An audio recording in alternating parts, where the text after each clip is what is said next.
Hello, everybody. Welcome to Seattle Across the Pond, a sports podcast about the important things in the world of sports. My name is Ankit Madeira, and as always, I am joined by my lovely friend Eric Imperio. Eric, hello. How you doing? Hello. I'm doing well. How are you?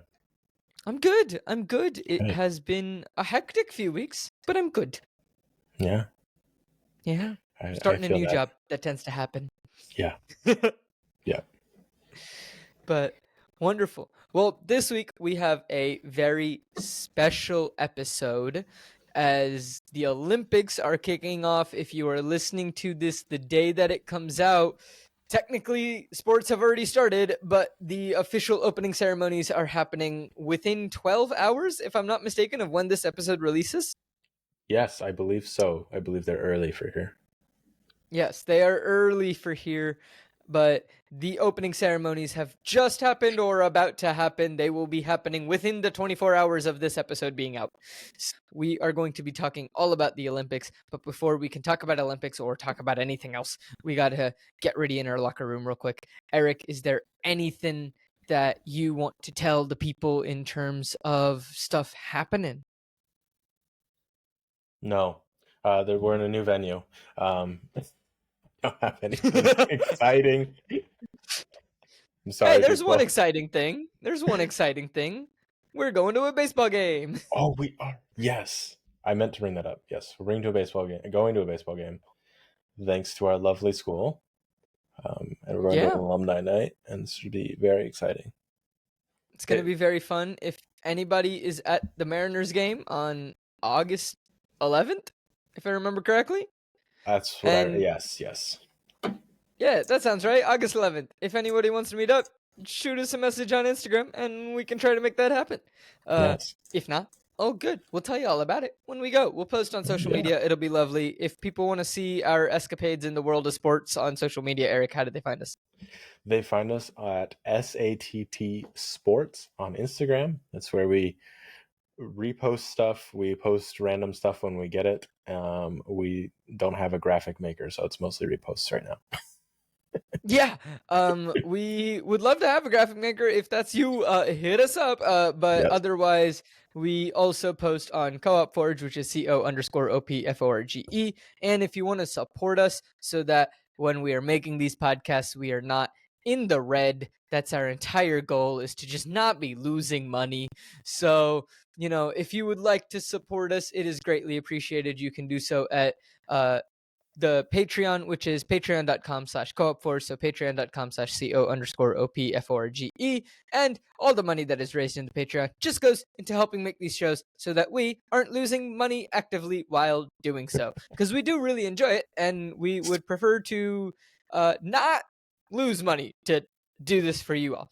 But if you can't donate on Patreon, that is completely fine. Just thank you so much for listening to this show. We hope you come back. Word of mouth is really helpful. Tell friends about the show. We tend to be very silly on this show and talk about odd topics, as you will see. Our Olympic coverage later in this episode is going to be different than I think most Olympic coverages that you may or may not have seen so far. So be sure to tell a friend about it, talk about us on social media, tag us, send us things. Like, we will respond. If you shoot us a message on social media, we will get back to you. If you're new to sports, that's fine. Send in questions. We'll answer them here on the podcast. All of that is available to you, the listeners. Just thank you so much for listening. And I say we jump straight into it, Eric. Talk real quick about Seattle sports and then get into the bulk of this episode. Yes. Breaking news, I guess, of sorts. We don't break any news. We are a bi-weekly, and by bi-weekly, I mean once every 2 weeks, not twice a week podcast. Yeah. So, yeah, we don't break any news unless it happens literally like 2 hours before we record. Yeah. Well, and even then, it's still not we post later. Yeah, we post later. So Julio Rodriguez is out for MRI, sprained ankle. He's getting MRI. Wait, what? Yeah, I missed this news. What? You missed this news, I guess. Yes. Oh. Yes. Ty France is on waivers, so he's gone. Also Mariners. Yeah, Gonna be honest. what Yeah. does that mean exactly? In case anyone doesn't Um. know what that means. Yes. So waivers, and Ankit, correct me if I'm wrong. You drop a player, they sit there for a while, and then people can sign them if you don't pick them back up. Is typically what I know of happening. It might be a little different from baseball. That is my understanding. It's like, hey, you will still get paid. From my understanding, like you will still get paid, but another team can sign you Yeah. if they want. It's not like free agency where you're just a free agent and you have no affiliation with any team, you're not getting paid. My understanding of waivers is that you will still be paid the money you are owed. Yes, that's my understanding as well. Yeah. Yes, that is my understanding. Again, we aren't experts in the field. We're just two people who like sports, and one person who's confused by sports most of the time, and one person who is less confused most of the time. You guys can decide who is who. So yeah, that is our understanding of how waivers work. Yep. And then Seahawks spring training started today of recording, so yesterday for listeners. Yes, You are able to we are attend, I've recording heard. this on Wednesday. Recording Wednesday, July 24th. Yep. So you are able to attend. Look for tickets online. I do not know where. Eric, I wanted answers. I mean, I'm probably not going to go, but like I wanted answers. You wanted answers. There are events. Ladies and Enjoy them. gentlemen, if you go to Google or Bing and type Seahawks spring training tickets, I'm sure you will find them. There's your answer. Yes, you will. Yes, for sure. They are not hiding those. They are very available. They want you to spend money. Yes. Okay. Other than that, we'll get to a little bit more narrow news. Back into the Mariners. They have fallen to second in the AL West. So. Oh no! Yeah. Julio, please don't be hurt for long. Yeah, come back. Help us get some runs. The pitching's been looking great. The batting has not. I also wanted to see him play. So I really hope he's okay by the 11th. I hope so too. I want to see him back. Please come Because back. I've only ever been to one Mariners game. Don't get me wrong. I had a blast and it was incredible because it was the perfect game pitched by Felix Hernandez. What a game. Yeah. But also, the only MLB game that I've ever been to was a perfect game, which, don't get me wrong, I am so happy. But I saw 1 run scored. Yeah, a perfect game by the Mariners is kind of rough because they don't score a lot either. So it's like... Don't get me wrong, I was like, I got to witness history. This is amazing. But then at the same time, I was like, could they have scored more? Could you guys have dinked some in, please? It was a pretty boring game until about the 7th when people started or the 6th inning when people started realizing, oh wow, he has a perfect game going. Hey, he has a perfect game going. It was pretty boring until about then. I am definitely used to people being like, the guy gets one hit off of somebody in the first inning and be like, there goes the perfect game. Yeah.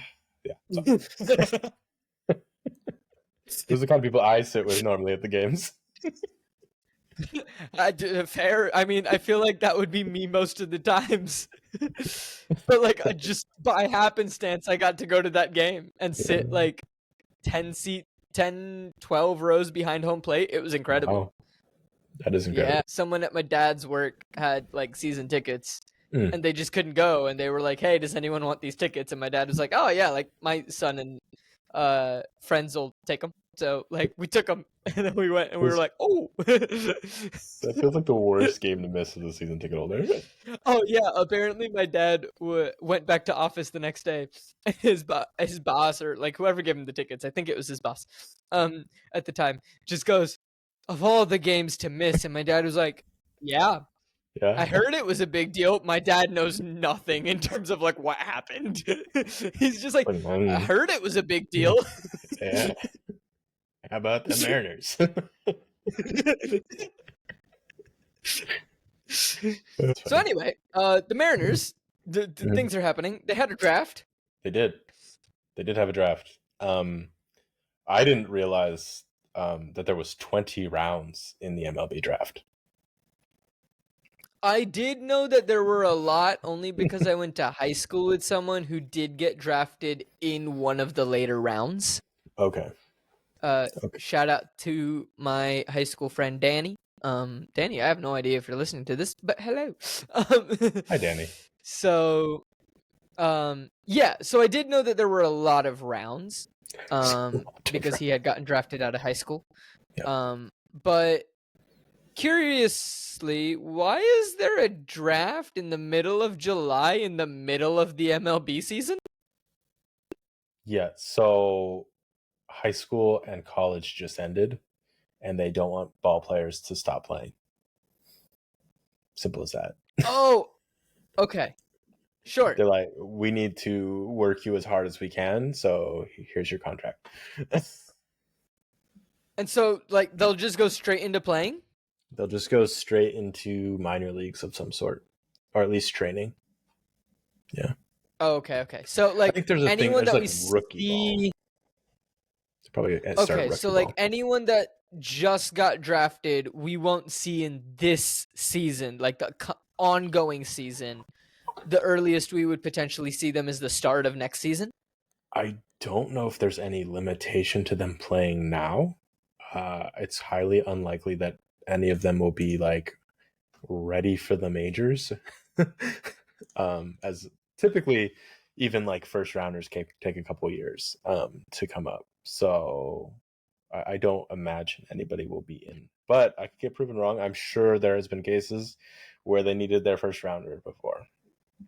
Okay, but it's not like there is, from what you know, it's not like there is like they can't, there's no steadfast rule that they can't play this season. As far as I know, right? Yeah, as far as I know. Okay. I'm sure there's incentives for them to not play due to pay and stuff, but I don't think. Sure, but like, say for whatever freak reason, like, you know, sadly injuries because they're a thing of sports, like they need their first rounder to fill in because one of the only guys like that's close to that level that can play this position. So yeah, I assume it's a possibility, is all I'm saying. Not that I think it's a possibility. happen. I don't think we've seen it. Maybe I'm wrong. Okay, it might fair also enough, not be a possibility, but yeah. Anything else going on in the world of Seattle? The Sounders still doing fine. They're 7th still. No real change. Rain's still not doing great. They're 13th out of 14. And the Storm's still going strong, 4th. A couple of teams are on break. The Sounders are the only ones that play a sport in the Olympics that is not on break. Interesting. I mean, not like we have a ton of players that are on the U.S. Olympic teams. Or what? Any Olympic team for that matter. I am so wrong. They are on break. How did I miss that? You liar. I'm a liar. They're on the break till August 4th. They just played like 4 days ago, so I assume there was no break. I missed the fact. Oh, that must have just been their last game. Fair. Yeah. Fair. Yeah. Yep. Wonderful. My mistake. Cool. Yeah, I know a lot of teams are on breaks due to the Olympics. Yeah. So I think it's a perfect way to segue into the Olympics. So, Eric, do you want to explain to the people what we have done for our Olympic coverage this week? Okay. The plan is to briefly and efficiently cover what sports are in the Olympics. Not all of them, just like categories. And then we will jump into, we are each attempting to cover 5 as quickly as we can, different sports that we find interesting or that fans might find fun to know about or that they want to hear about. Do you have anything to add to that? No, that's pretty much it. Do you want to rapid fire give us the sports that are involved? Rapid fire, give the sports. I'm going to go down the list in alphabetical order because it's what I have on screen and it's the easiest instead of me randomly going through. So we have archery, artistic gymnastics, artistic swimming, athletics. Okay, we'll get to that. Yes. Badminton, basketball, 3v3 basketball, beach volleyball, boxing, breaking, canoe slalom, canoe sprint, cycling BMX freestyle, cycling BMX racing, road cycling, cycling track, diving, equestrian, fencing, football or soccer, golf, handball, field hockey, just called hockey, judo, marathon, swimming, modern pentathlon, rhythmic gymnastics, rowing, rugby sevens, sailing, shooting, skateboarding, sport climbing, surfing, swimming, table tennis, taekwondo, tennis, trampoline, triathlon, volleyball, water polo, weightlifting, and wrestling. Hopefully everybody got those, memorized them, and doesn't need any more explanation. Yeah, that's the end of the episode, ladies and gentlemen. Bye. No, now, real quick, just a few big headlines that we might not cover, based on the sports that we had picked. Katie Ledecky, I want to say I'm Ledecky. pronouncing that right. Ledecky. I'm just really bad with names. Sorry, I should be better. Katie Ledecky is going into her 4th Olympics, if I'm not mistaken. That sounds right. And she is looking to break the record for most gold medals for a female. Yes. So good luck to her. Good luck to her. That is fantastic. And then you texted me a fun fact about the surfing portion. Yeah, I found out at this. Yeah, it's in Tahiti. Yeah.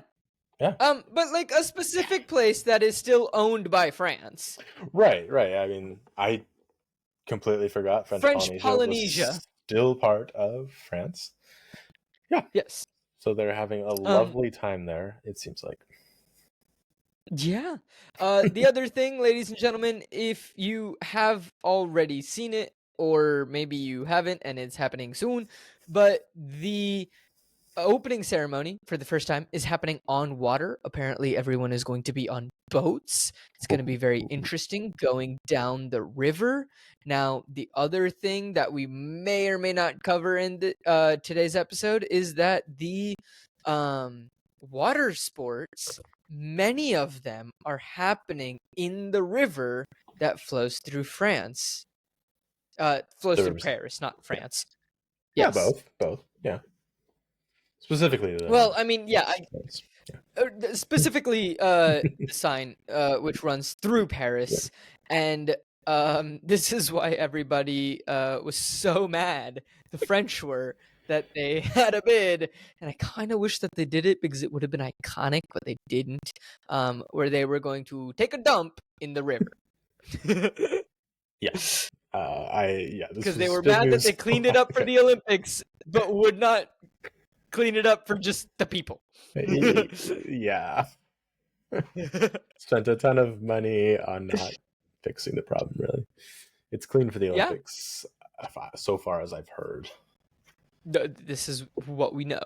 Yes. Anyway, should we start jumping into these lovely sports that we have picked out for people? Quickly, we also will not be covering soccer in depth because for the men's, it's under 23, and the women's is normal, but typically the World Cup's more important for soccer. We'll cover those. Yes. We will whenever the World Cups happen next, we'll do like dedicated episode to the World Cup and what to look out for. And storylines going into it, all of that stuff, but like we got to wait for the World Cups for that. That happens, in a bit. In 2 years, ladies and gentlemen. 2 years in the US, you'll hear about it, I promise you. Yes. And if you don't, let us know, because that is mighty impressive. Something's happened. Something's happened. Cool. Well, I will kick us off with the first sport.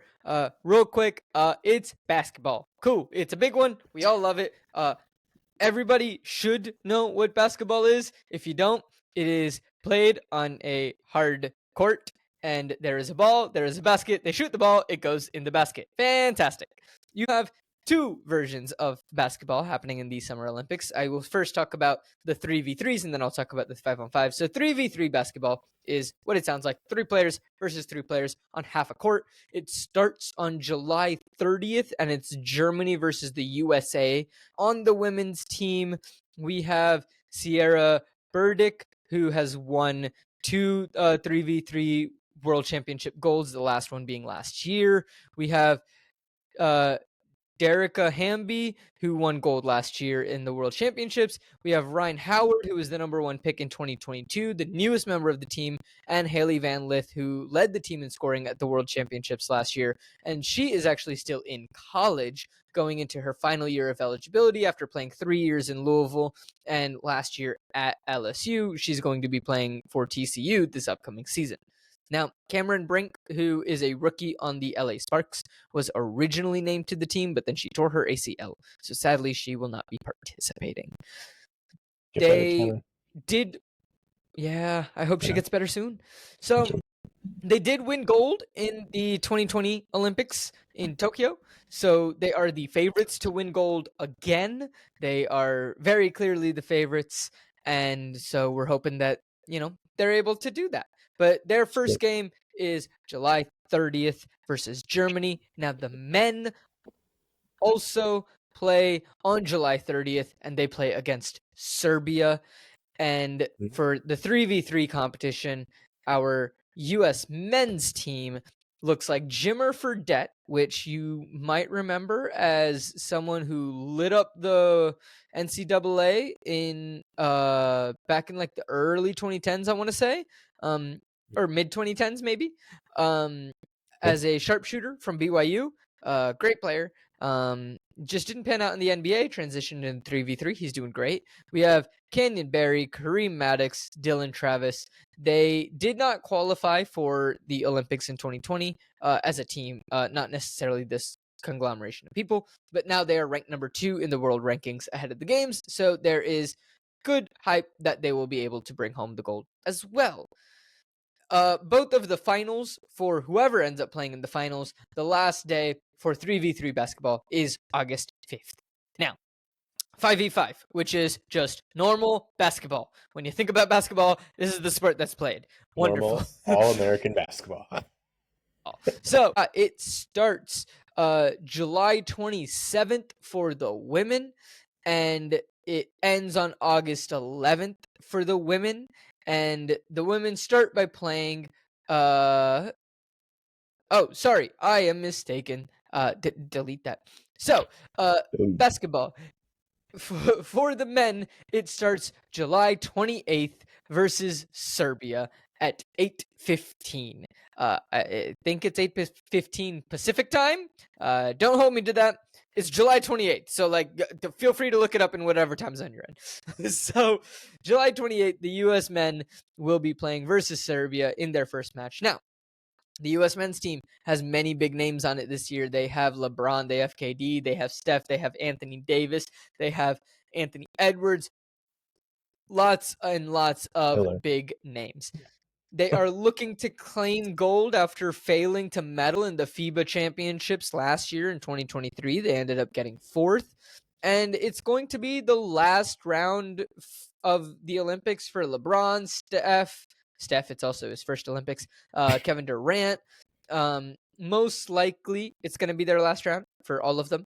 They are aging, and it doesn't necessarily make a whole lot of sense to potentially have them in 4 years, even if they're playing in 4 years. So we'll see. But they have won all 5 prep matches so far, but they have barely beat Australia, and they needed late game heroics from Braun to beat South Sudan by 1. So, we'll see. Maybe they were playing different rotations. I don't know. I didn't really watch any of the games, so I can't tell you what was going on there. So maybe they were playing different rotations. They were just trying different things because, these are test games and they just needed to check what their rotations, what are good rotations to run, etc.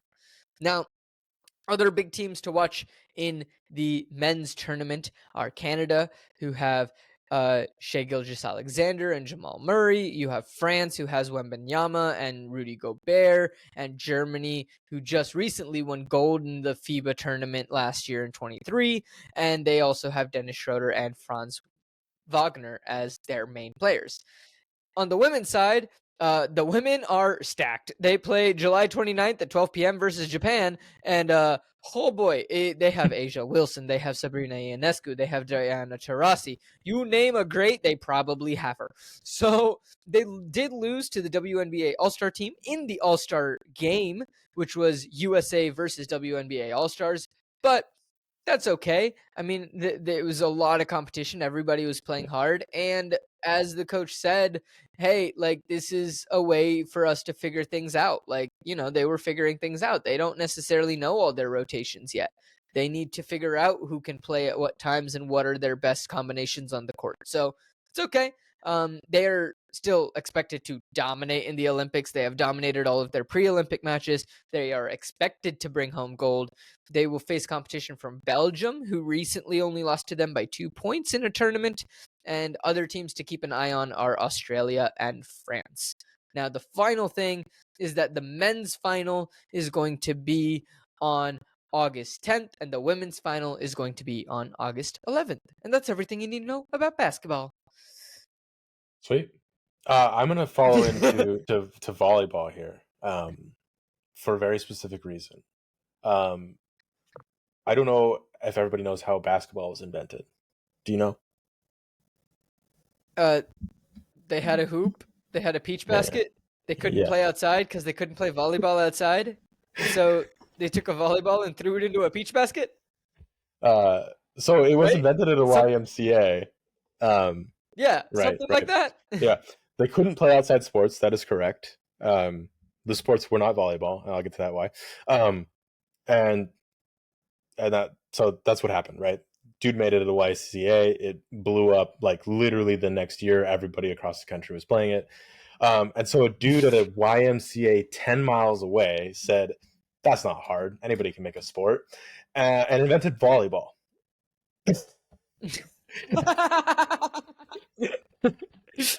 Which also became very popular very quick. I love that volleyball has been created out of spite. Right. Volleyball is, they're like, oh, anybody can create an indoor sport for your people to play during the winter. Volleyball. Boom. Okay, man. So, this is what happened. I mean, he's not wrong. It's not wrong. He did it. For anybody that doesn't know volleyball, it is played with a essentially very similar ball. One of the balls, the basketball, has evolved quite a bit more since then.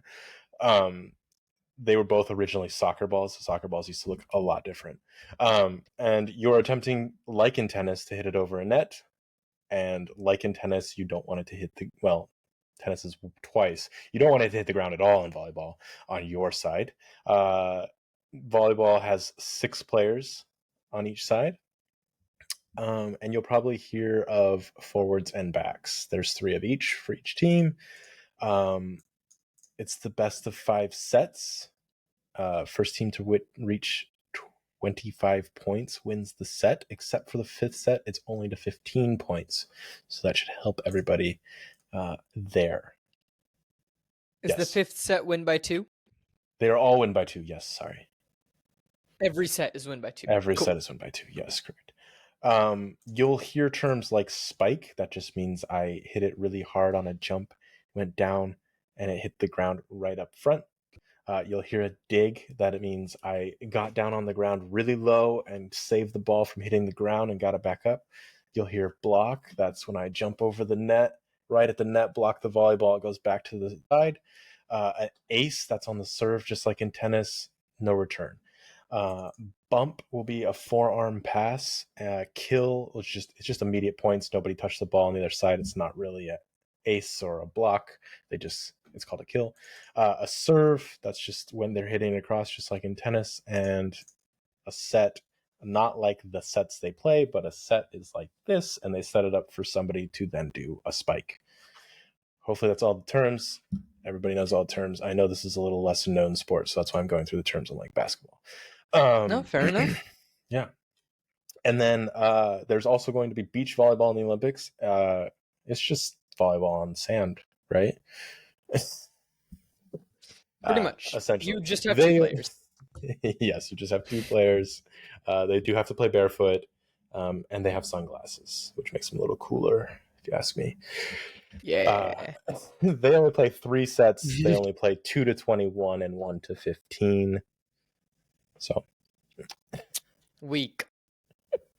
Why can't two people play the same as what a team of like 15 can do?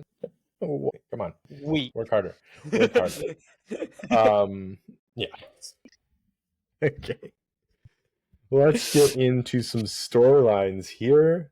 If nothing else, watch the volleyball for the views of the Eiffel Tower. It's gonna be great.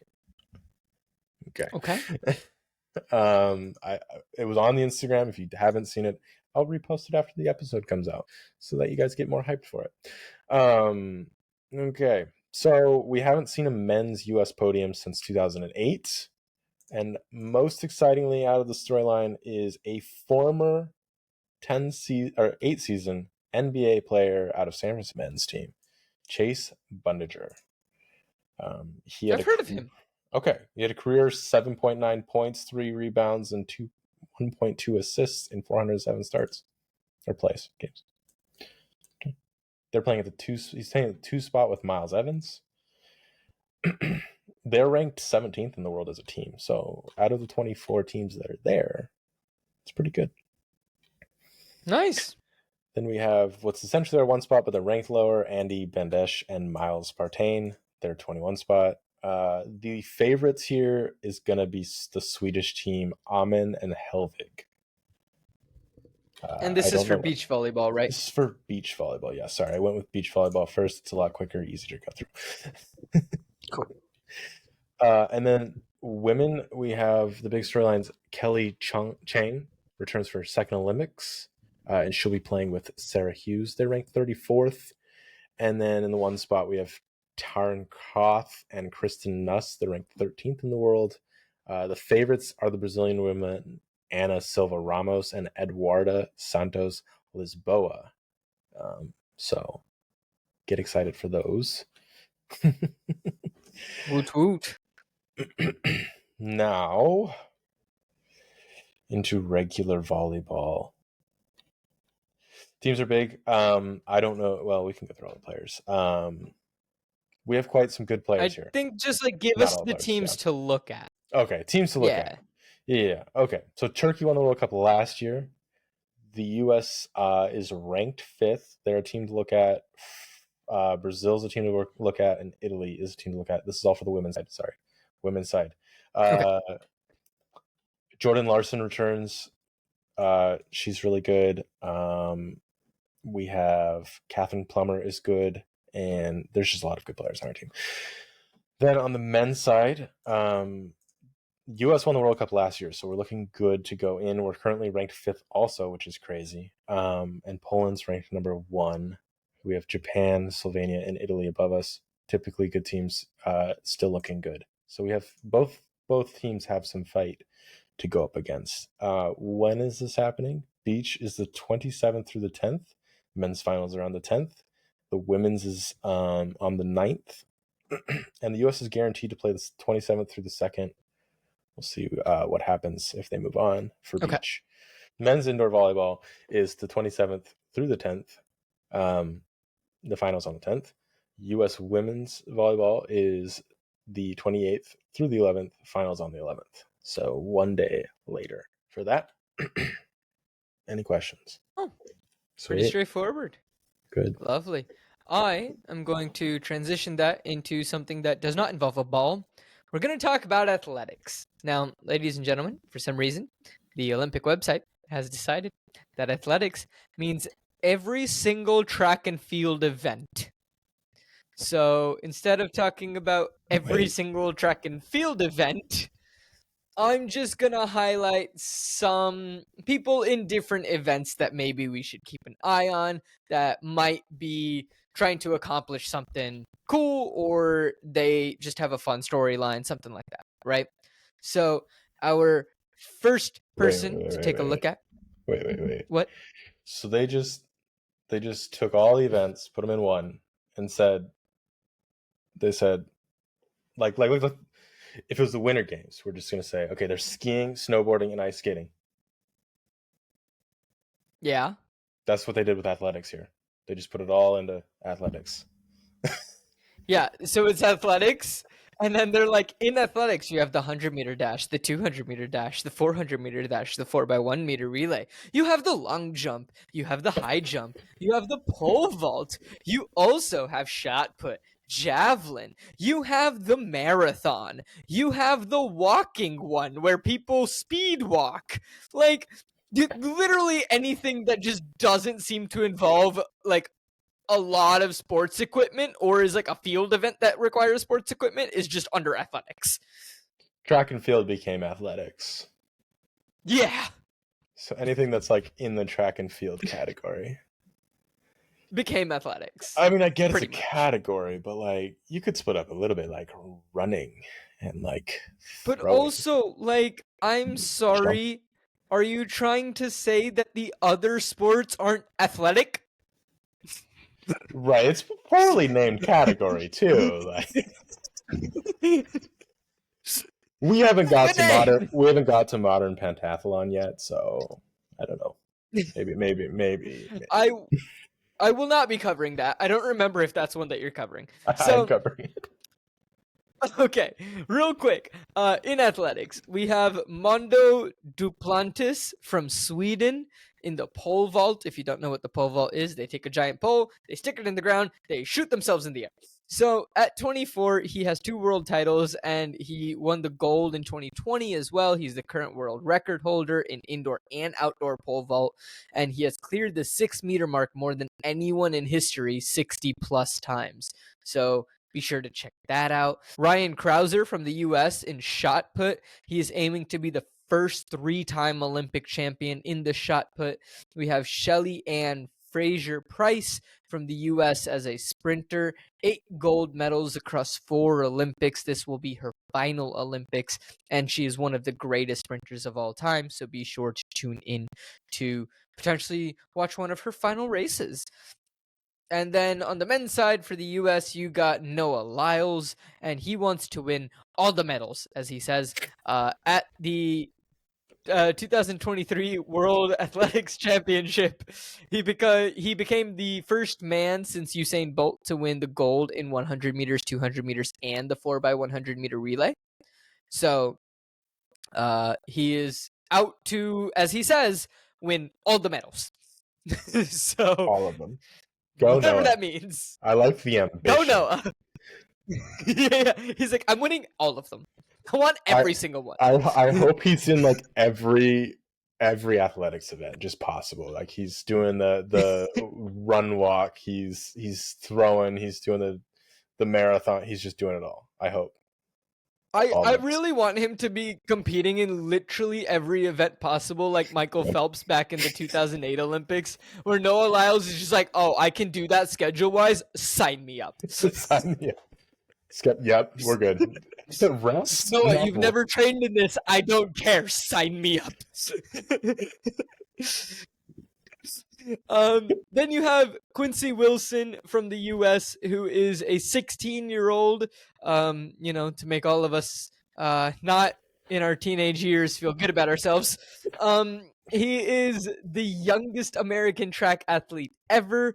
He is part of the 4x400 meter pool. So for anyone that doesn't know, it means that he might not run in like the finals, he might not run in the semifinals, but he might run in some of the earlier heats, because the way that relays work is that you have like a pool of like 6 runners that you can pick from to be in the race at any given point. And then like you just have to declare who's going to run before the race. But you have like a pool of like 6 or 7 runners, because usually runners are running different events as well. Mm-hmm. So that way it just allows for a little more flexibility on the team in case like one person gets hurt, then the whole relay team doesn't have to go down, kind of like that.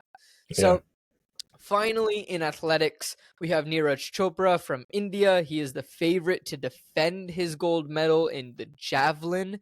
He won it in 2020, and it was a surprise win. Nobody expected him to win. He won the first track and field gold medal for India, and he has been doing well since then. He's medaled in multiple events in between these games. and he is the favorite to win again and defend. His final is on August 8th. I could find that specifically. For everybody else, ladies and gentlemen, athletics starts July 31st and it ends August 10th. Pretty much the So whole it time. runs the whole Olympics. Yep. Cool. Yeah. That's all I got. Sweet. It's there's a lot there. It's all of it sounds exciting. Yeah. Yeah. You will not I be hope Noah disappointed if you wins do. all of those medals. I'm rooting for you, man. I Again, like Noah, I'm rooting for you. Let's go. Yeah. Dethrone the Indian guy and just do it all. I don't know if they're the same Yeah, events. I mean, I'm gonna say that Noah, maybe he's trying to win all the medals in the specifically maybe the track events. Okay. Maybe he's stepping back for the field events. Cause like Okay, different muscles. You gotta be able to chuck a shot put. Like that might not be Noah's strength. But speed walking, Noah's strength. I'm Win all the looking forward to medals. seeing him. I'm looking forward to seeing him. I found the episode title, by the way. Good. We always love when we can find the episode title while we're recording instead of having to sync later and decide what it's going to be. Oh, it's fantastic. So what do we got next, Eric? You want to talk about wrestling?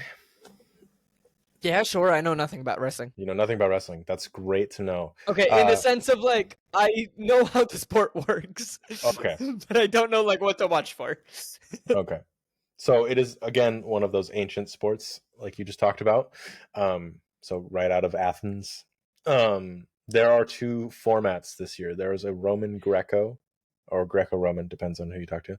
And there's also freestyle. Now, freestyle is probably what you're more used to seeing in the United States. It's what's played in junior highs, high schools, and college. Okay. Mostly. Roman Greco is a little different. It's kind of the same idea. You might not really notice it unless I tell you right now. Roman Greco just doesn't allow grabs below the waist. Oh. Freestyle is very much all about grabs below the waist. Now, that doesn't forbid grabs above the waist, but most people like to take out the legs because it's a lot harder to be standing when your legs are when your legs are in the air. Wait, what? Yeah. I had no idea. They lift you up. Yeah. Okay. No. Yeah. Learning new things. The gist of the sport is to put your opponent on their back for a number of seconds. It's 3, and win. Now you can also outscore them because they know that sometimes you aren't going to pin them down because you're both strong guys or ladies that don't want to get pinned down. So yeah, sometimes it takes a while. They are 2 3-minute rounds. So whoever scores the most points or whoever gets pinning ends the game, by the way. That's how that works. You must stay inside your circle as well. There is a circle. Now, there's not really necessarily a penalty. Sometimes you just are both wrestling and you fall out of the circle. There will be no penalty for that. If you intentionally try to leave the circle, like you're just booking it out of the circle, you will get a penalty for that, and that will be points for the other player. You'll hear a couple ways of points. There are takedowns, which are 2 points, and there are throws, which are 4 points. Throws, I never experienced throws in my own wrestling experience. They kind of didn't want it in high schools because throws are dangerous. People can land on their heads, snap their necks. Not happy. Understandable. But in the professionals, they're okay with doing it. So that's just kind of heaving people up over you and kind of slamming them a little bit. That's a 4 points. Whereas takedowns are typically grabbing the legs, just putting them on their back or getting them down from the standing position. Those will both be 2 points, or that would be 2 points. And then a TKO, which is a technical knockout, means you've scored so many more points that in the run of play and the game's not over yet that we're just going to end it because it's a technical knockout. It's like a pin, but really it's just on points. In freestyle, that will be 10 points, and in Greco, that will be 8 points. Okay. Now, because weight really does matter in this sport. There are weight classes for competitive balance. Otherwise, you would just have the largest man or woman. Just that's how that would go. It would just be the largest possible. Like as That's big as you can weightlifting. get, and that is weightlifting. Yes. So there's classes. There are 6 in each of the 3 categories. There are no women's Greco-Roman wrestling. So there's men's freestyle and men's Greco-Roman, and then there is with just women's freestyle. I will refer to them as men's free, women's free, and men's Greco for this, just to be quicker. Cool. Right. So we have men in every category. Bunch unseeded, so you get points throughout the years before this, or actually just this year, the year before this, and if you have so many points, you get seeded. If not, you're just unseeded, but you still qualified. So we're unseeded with Spencer Lee, seeded with Beth Hofford. Both of them will be interesting to watch. They're at the lightest weight classes. And then we come into like Kyle Dake. He's ranked number 1. He has 5 medals. He's definitely a favorite to reach the final, but he's going to have competition from Japan, who won the world championship last year. And then we have Kyle Schneider at the 97 kilogram weight class. He has 9 medals. He's facing defending world champ from Bahrain to make it to the finals. And that's basically the men's side for free. The women's, they're going to have a tough shot. There's the person with the best shots, probably Helen Marquise at the 57 kilograms. This is her 3rd Olympics as well. And Kayla Miracle also has a chance at 62 kilograms. And I like the names Miracle, so I hope that she does that miracle. That'd be awesome. Miracle for miracle, right? Nice. It's wonderful. And for Greco, there's only one American. There's Adam Kuhn in the 130 kilogram. That is the biggest weight class. And he's ranked 8th in the world right now. So wonderful. We'll see how that goes. For anybody wondering, the dates are for Greco. It is 5th through the 8th of August.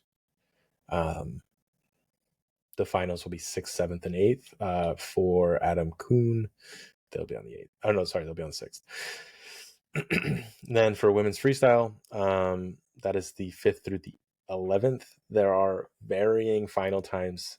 Let's just say 6th through the 10th. And then for men's, it is 8th through the 11th. The finals are the 9th through the 11th. Cool. Sounds good. Sweet. So next, do we want to talk about handball? Let's do it. I haven't heard about this one in a while. You haven't heard about it? Okay. I've heard about it. But so handball is kind of a mixture between... The best way I would describe it to someone who has never seen handball before, it is a mixture of basketball and soccer. Okay. So it's played on a court that you can think of as like a basketball court. When we would play it as intramurals in college, it was always just played on the basketball courts. And so, I mean, the court dimensions are slightly different on an official court, but like you can think of it as a basketball court. And so the way that handball works is you have a goal, a smaller version of a goal, but just like a soccer goal, just like a smaller version. Think like ice hockey goal. It's about that size. Okay. So you have a goal. It might be a bit bigger than that, but you have a goal. And the goal is for the team to score against the other team. And so the way that handball works is you are allowed to dribble like 3 times. So that is something. And then you have to pass it off to a teammate. There is a boundary that you are not allowed to cross. And I don't know where it is exactly on an official thing, but you can imagine like if anyone is imagining a basketball court, you can't step into the 3-point line with the ball in your hand. If you do, it's a turnover. So that is what the boundary is. And then obviously you have out of bounds, you have fouls, things like that. Some common phrases that you might hear are block, which sounds like a block.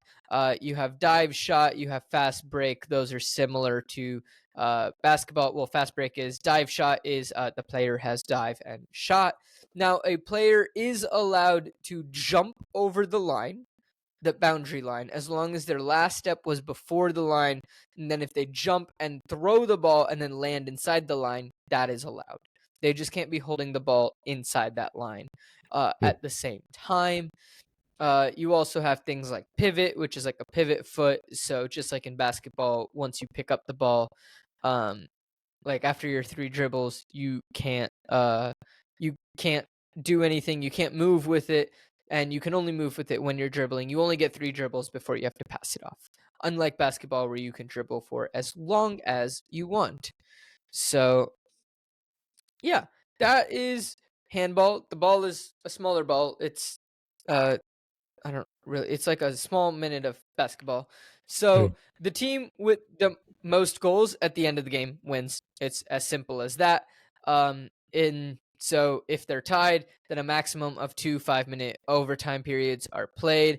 And if the scores are still tied after 10 minutes, then you have penalty throws, which is similar to a penalty shootout in soccer. So that's how the games are decided. Now, teams to take a look at. The U.S. didn't qualify, so don't need to worry about them. On the men's or the women's, they don't exist. So teams to take a look at on the men's side are France, who are the defending champions in the Olympics, Denmark, Sweden, and Germany. These are some of the top teams to take a look at on the men's side. And then on the women's side, you have France, who also won the women's gold in 2020. So you have them on the women's side, as well as Denmark, Netherlands, Sweden, and Germany. In case it isn't clear, it's a very popular game over in Europe. It is fantastic, very, very fun to play, very fast-paced. So if you're looking for a fast-paced sport that, is constantly going back and forth, there's a lot happening. It's definitely a very fun sport to watch. And yeah, one player to take a look at, you have Nikola Karabatic on the French team. He is a 3-time Olympic champion, and he is looking to make history with a record-breaking 4th Olympic gold, and he will be retiring after the Olympics in his home country of France. So he's one player to look at. But yeah, that's handball, and it starts on July 25th. The men's final will be on August 11th, and the women's final will be on August 10th. Okay. Great. Rugby. You want to hear about rugby? Yeah. Okay. For Americans that don't know, rugby is essentially the predecessor to American football. And it's split from what is now called soccer in 1863. So they're all kind of the same family of sports. Okay. In that sense, rugby, you can use your hands. Passes can only go backwards, and there are not downs, but there is like a stop kind of point where, like, if you get tackled and you're on the ground, you do have to turn backwards and start the ball again. But there's no downs. And there's no like setup on either side. It's just really quick. Okay. Now, for why is it called rugby sevens in the Olympics? There's only seen a side, but the sevens don't end there. The halves are only 7 minutes long. So these games are 14-minute games. Yes, very quick. You'll notice they played 2 games today. We'll get to that. We noticed they're very quick. They're a lot smaller players than you're used to. If you've seen like rugby, they kind of have bigger, beefier guys. A lot of the backs aren't in. It's a lot more of the leaner guys, the quicker guys. Just how sevens is. Is the field the same size, or is the field shrunk? The field is the same size as regular rugby. I don't know the dimensions of a rugby field. I know they're a little bit smaller than a football field, but they fit on a soccer field. No, that's fine. I was just curious because if they shrunk the number of players, I didn't know if they shrunk the field size. Right. No? Cool. Very fair. You will notice, unlike American football, the field goals are still in front of the end zone. They did not move them. And there's a little differences. When you score a touchdown, it's not called a touchdown, it's called a try. And those are 5 points that just you get in the end zone. You actually have to put the ball on the ground. Okay.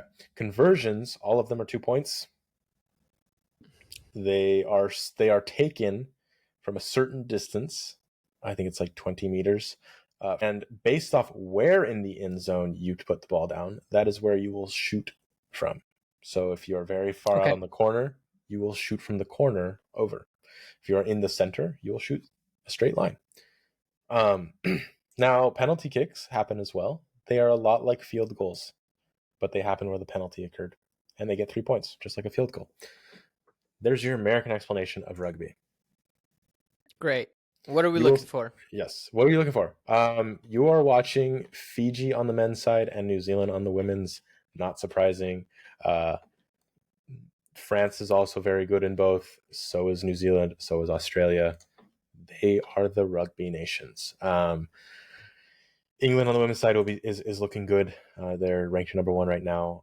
The U.S. were in there, so that's the good part. For the men's, we're typically non-existent. For the women's right now, they're ranked 7th. So just be glad the U.S. is there. Enjoy the show. Have fun with it. Yeah, watch Anthony Dupont from France. Watch Fiji from the men's side, and then again watch New Zealand, Australia on the women's side, or the men's side as well. Now, if you haven't heard, we've already had 2 quick events. We tied France, blew my mind today. Awesome. Let's go. And then we had an absolute blowout against Fiji. Or not, we didn't blow them out. They blew us out. It was 38-12. As opposed to 12-12 with France. So, yeah. We got a tie. Wonderful. Yeah. When is the finals? Because it seems like it's already started. It's already started. The men's play the final on the 27th of July. And the women, that will be on, there's a lot of games, the 30th. Wonderful. Oh, good. Great. So the next thing that we're going to talk about, do you want to learn about breaking? Yes. What is breaking? Yeah. So breaking, otherwise known as breakdancing, is making its debut at the 2024 Olympics. I'd like to see it. And yes, you did hear that right. It is breakdancing at the Olympics. So it apparently started, the way that it got here was in 2018. It showed up in the Youth Olympic Games in Buenos Aires and is now added as a new sport. It fascinates me that we have breakdancing before we have cricket. Okay. Oh. Yes. Fair. Okay. Yeah. So, yeah. Anyway, how it works. You have 16 men and 16 women, and they are referred to as B-boys and B-girls. I don't know, dude. They're referred to as the Backstreet Team. So the B-boys and the B-girls, they compete in round robins before the quarterfinals, semifinals, and the medal battles. Now, once a breaker, they're not called a break dancer, they are called a breaker. Once a breaker finishes, their opponent starts their routine. Each battle is a one-on-one contest, and it's the best of 3 for approximately 1 minute. So my understanding of that is that, like, you have one person, they go for a minute, they finish immediately, the next person starts. And it's just a one-on-one battle, and I think they keep going back and forth, or maybe they pause in between both. I don't know. This is a new thing. I don't fully know what's going on. It's a dance-off. Pretty much we're watching dance-offs. I'm excited. So I'm hyped for this. Breakers are scored by a panel of 9 judges, and they are based on 5 categories. Musicality makes complete sense. How well do you work with the music? Mm-hmm. Vocabulary, interesting for a dance-off. For the spelling test? What is this? I don't know. I'm about to find out. Okay. We have originality. Again, makes sense. How original are you? Technique. How well are your dance moves done? Do you have proper technique when you are performing said move? And execution. Lovely. Fantastic. The only one of those 4 categories that I'm confused on is vocabulary, and we'll figure out what that is when I guess we watch it. Okay. I hope they have a word bank or something.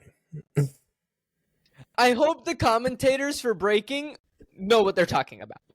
I hope they know more than I do. Yeah. So, for the women, all the events for breaking take place in one day, and it's the 9th of August. Efficient. 9th of August. Efficient. They're just like, great, you perform one day. One day. So,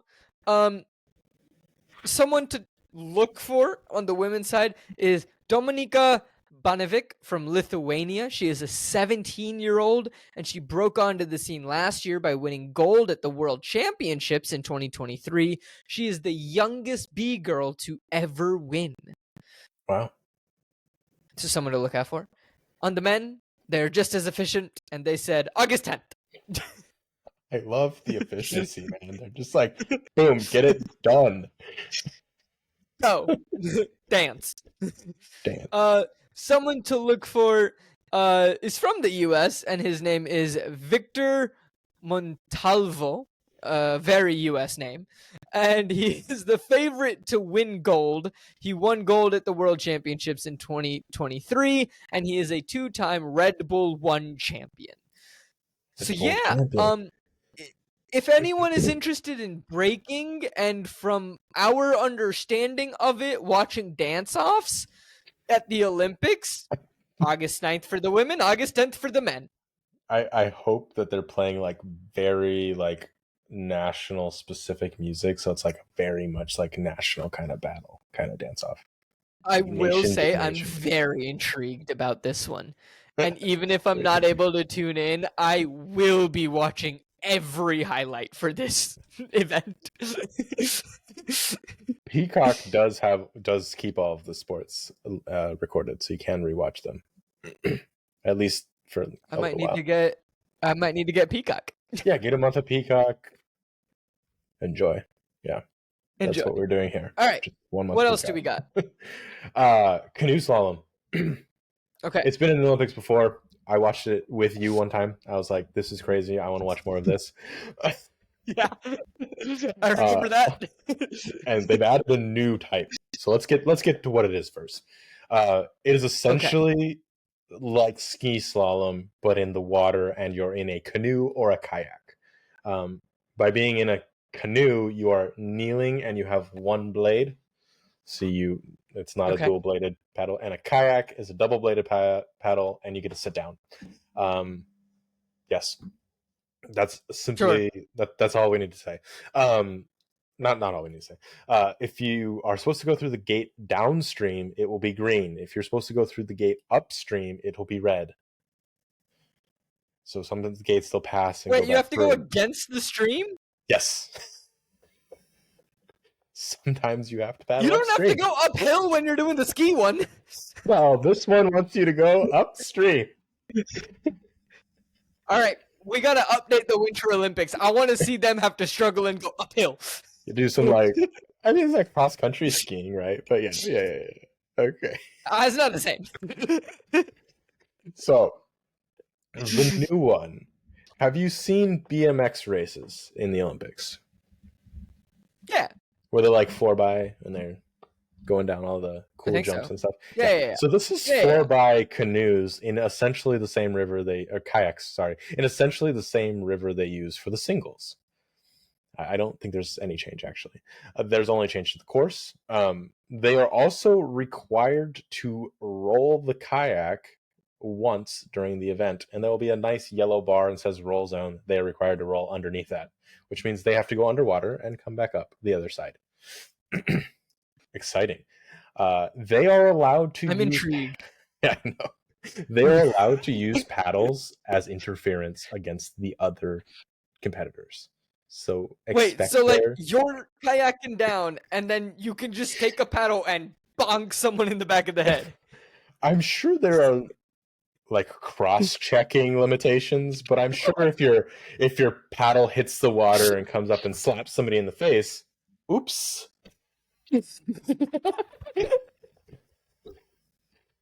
I don't know. Dude, I this have sounds to watch. amazing. I can't wait for this. I know. Are we looking for anyone specific? Like, what's going on here? Yes. On the 4-cross. Yes, this is cross. No, this is not cross. I don't remember which ones they are. Lisa Carrington, sorry, New Zealand. US, Casey Eckfeld. This is his 4th Olympics. And then another US, Evie Leffenfarth. She's a 20-year-old and will be the first American to compete in the women's whitewater events. All 3 whitewater events. So she'll be in the cross as well. And not to be left out, Nevin Harrison as well will be competing. Fantastic. When do we get to watch people smack each other with paddles? When do we get to watch them smack each other with paddles? Is very specific. The cross will, or just or slalom through some gates. But like, I'm excited because the sport is wild. The sport is wild. They will start on the 27th. The final for the women's kayak will be on the 28th of June. The men's will be on the 29th, and then we will get into canoe finals for the women's on the 31st, and kayak finals for the men on the 1st of August. And then the cross starts on the 2nd if you're looking for paddle slapping. And they will end on the I skipped the date, on the 5th. Okay. Yeah. Lovely. Fantastic. Do you have one more sport to go? Do. It'd be quick. Okay. Cool. There's not much to talk about it. No. Well, there's a lot. I mean, no. I just wanted to make sure that I had my numbers right, because otherwise I was going to introduce this as the final one, but it's not. Okay. All right. So the last sport that I am talking about is equestrian. And ladies and gentlemen, we 100% decided to do this because Eric and I were like, we know it has to do with horses and nothing else, and we were curious. So I know nothing. I found some things out, guys. Yeah. Sweet. So it started in 1900. Oh. And since 1908, equestrian has been a part of every single Olympic Games. Wow. The horses honored, revered. Now, the current set of equestrian disciplines, there are some that kind of keep going in and out, but the current ones are dressage, eventing, and show jumping. Now, I'm guessing you don't know what any of these means. Okay. Not at all. The listeners only, I was shaking my head vigorously no. Yeah. So the best I could find is dressage is described as the highest expression of horse training, where horse and rider are expected to perform from memory a series of predetermined movements. So my understanding of it is that they are given a dance and they need to perform said dance. Okay. Together. In simple terms. You can dress up for the event, Please I do. guess. I mean, maybe not in the Olympics. In the Olympics, you might have to wear like a specific type of uniform. But like in other events, like, you've had the horse who is properly groomed and has like a little braided tail. And then like, the rider is just in a top hat and like a coat. Like, I don't know. I'm very confused. Please allow dressing up in the Olympics. I want to see this. If anyone has seen the viral clip of Snoop Dogg saying that the horse is crip walking, I believe that comes from dressing. Yes. Visuals. Okay. Now, we have eventing.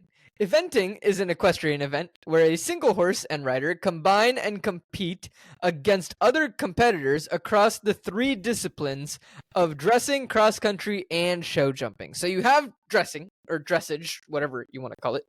So that's still there. Cross country, which my understanding is you run far, and show jumping, which is the one where they jump over things. Okay. Pretty straightforward. And then the competition is usually run over 3 days, so the horse isn't doing everything in one day. Sometimes it is run as a 1-day event, but I believe it is a 3-day event in the Olympics. Now, the last one is show jumping, and again, it sounds like what it is. You're jumping over things, and you're trying to get the fastest time. Okay. It's pretty much it. Yeah. Watch? My favorite thing. Oh, go ahead. Oh, my favorite thing about this is that when they are trying to say the equipment, the horse is used as an equipment and not as a competitor. So justice for the horses. Justice for the horses. Do they get medals too? That's what I want to know when I watch this. They better get medals. The rider might get a medal. Does the horse get something? If horse they win, do they get something? They at least better get lots of head pats and lots of carrots. I think they like carrots. Lots of carrots. Yeah, sure. Gold, the weight in gold of carrots. Lovely. Ben Maher is the person to watch from Great Britain. He is a 2-time Olympic gold medalist. This is going to be his 5th Olympics. And he won gold in 2012 in London. He won gold in 2020 in Tokyo. He is going to try to get that 3rd gold medal.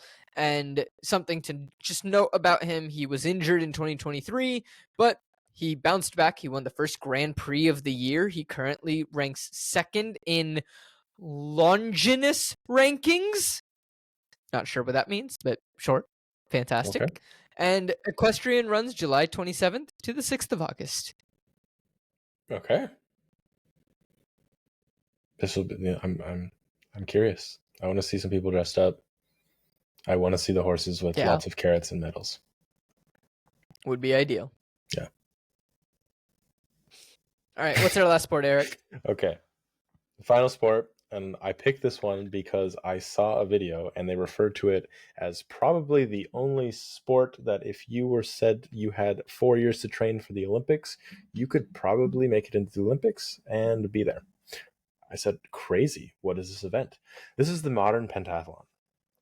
Also described as the sport for a bunch of rich kids that are going to be a king. So, that kind of people. There are 5 events as pentathlon comes into meaning. 2 of them are combined, though. So, we will start off with fencing. I see where we are going with this. Yes. I should mention, this is a sport, or this is an event for showing who is the best soldier when the sport was invented. This would be the 1900s, early 1900s. So they're supposed to be soldiers. Okay. These are soldier type events, especially when you're behind enemy lines. So fencing, because you need to fence somebody, obviously. You need to sword fight. Right, especially when you're behind enemy lines. Yes. Oh, wait, no, behind enemy lines, yes, you might have to. Sword fighting. Yes. Aha! So they will, this is for seeding. They will fence everybody once. First person to stab the other wins. That just seeds. Okay. Then we move on to equestrian jumping, just like you mentioned before. They're jumping around on a horse. However, because they're behind enemy lines, they have never met this horse before, and they are randomly assigned to this horse. Ooh! So intriguing. Do expect there to be failures. Do expect contestants to fall off the horse, as some of the favorites to win have fallen off of their horse recently in events.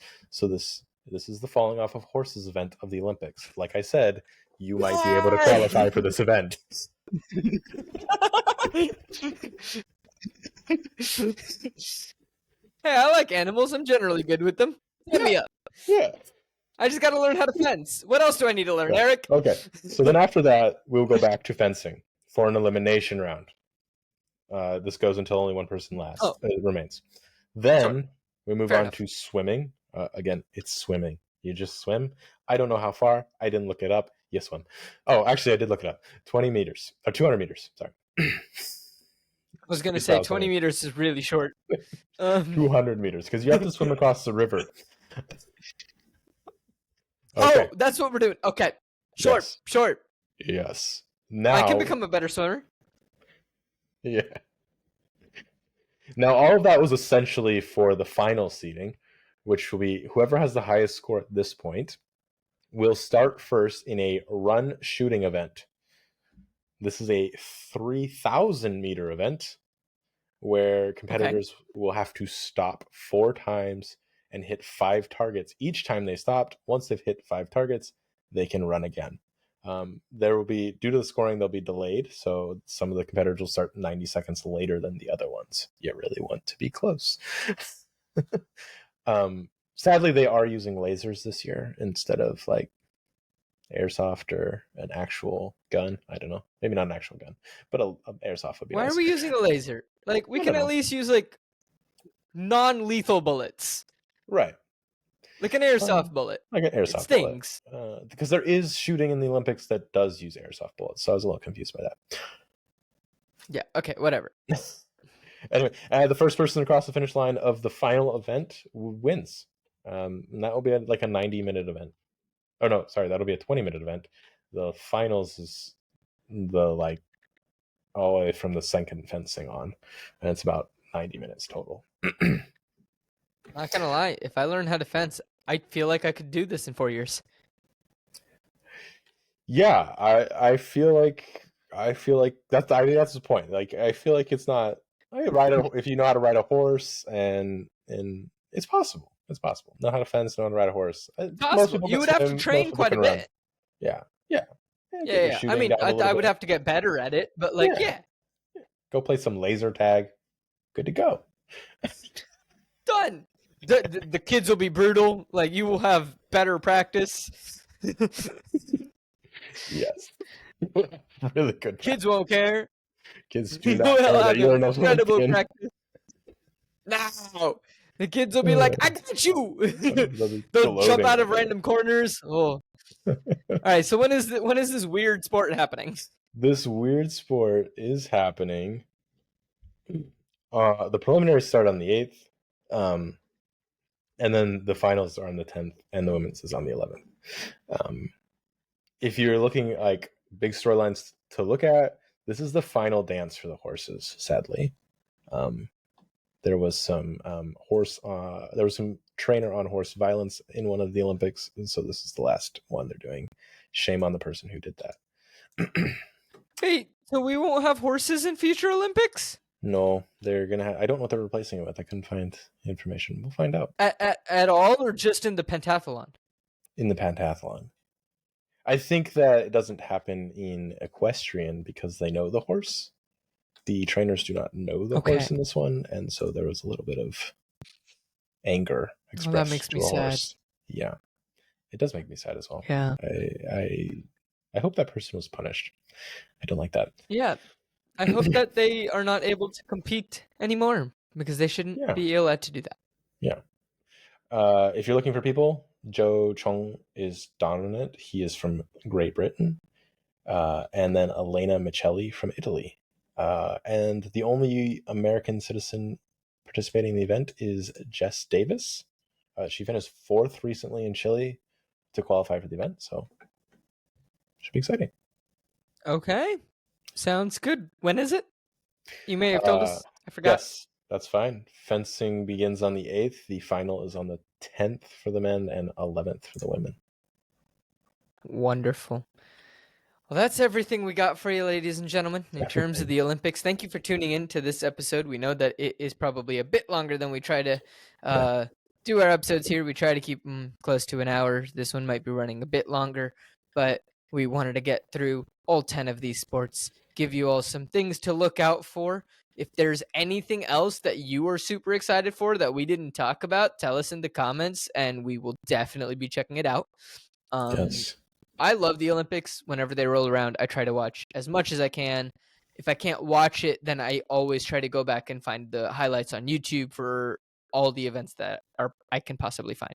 So, yeah, This is I like absolutely love my the Olympics and checking yeah. it out. This is like my comfort like event that happened, like world event. Like I remember as a kid sitting on the couch with family after work and, or school at that point, and just watching. I'm just watching the late night news replays of them. So much fun. Yeah. So much fun. Just both the winter and the summer Olympics. But thank you so much for tuning into this episode. Feel free, shoot us a message on Instagram. Follow us SATP Sports on Instagram, co-op_CO_OP, FORGE on Instagram and TikTok and the other platforms. Those are the two that we are mainly on. If you want to support the show, patreon.com/co-op_forge. So patreon.com/CO_OP, FORGE. All the money goes directly back into the shows so that we aren't in the red when we're making these shows. And that would be fantastic. If you can't support that way, that's completely fine. Just thank you so much for listening to this episode. If you've gotten this far, if you're listening on YouTube or podcast apps or wherever you are, just hit that subscribe button, give us a rating, leave us a like, leave a comment. It really, really does help us more than you know. So thank you to anyone who has done that, anyone who will do that in the future. Really helps us all out a lot. And other than that, just share the show with a friend, talk about the Olympics, tag us in things. We want to see cool things as the Olympics are happening. But until then, we'll see y'all in 2 weeks. Where, Eric, what are we doing in 2 weeks? We're talking about some of the things that are happening in the Olympics. Yeah, we're just chatting about more Olympics. We're going to be Pretty chatting much more Olympics and, yeah. just some big storylines that have been happening and maybe a refresher of like, hey, these things haven't happened yet. Check them out. So Yeah. we'll be back in 2 weeks with some more Olympic stuff. But until then, we'll see y'all later. Bye. See ya.